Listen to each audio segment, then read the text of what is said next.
Iraq just promised to declare war on Israel if the ceasefire ends and Israel goes back to war with Iran. However, this time Iraq has promised to carry out even more attacks than they did previously and cause more damage and carry out bigger attacks. And so you need to know what they've said. Well, today, a group in Iraq called the Islamic Resistance Within Iraq said, quote, "We confirm our full readiness to resume our military operations with a greater pace and more severe impact." Now, it's worth knowing that during the war with Iran, this group was already carrying out attacks on Israel. They said the same thing before the war started, and they followed through with those threats, obviously. In fact, today they said they carried out over 200 operations against the Israelis and the Americans in support of Iran. And so these threats they've said today are very real, and it's very likely they will follow through with them if the war restarts. But they also said, quote, "We have prepared ourselves for a long war, during which we will carry out qualitative operations using more advanced weapons that will enter service for the first time." Now, previously, this group, the Islamic Resistance in Iraq,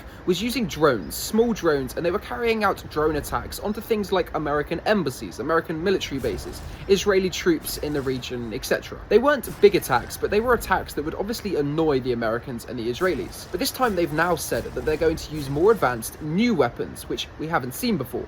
And so we don't know what those weapons are. But the fact that they didn't lie last time when they threatened to go to war in support of Iran suggests that they're telling the truth this time. And so if they mean that they're going to cause damage, it's very likely they will do that if they carry out attacks. And so this could massively escalate the war and turn it from a war with Iran into a regional war if the war with Iran restarts. And it seems like it will. So leave me a follow, because I'm going to keep you up to date on everything and be the first one to tell you stuff that you won't find anywhere else.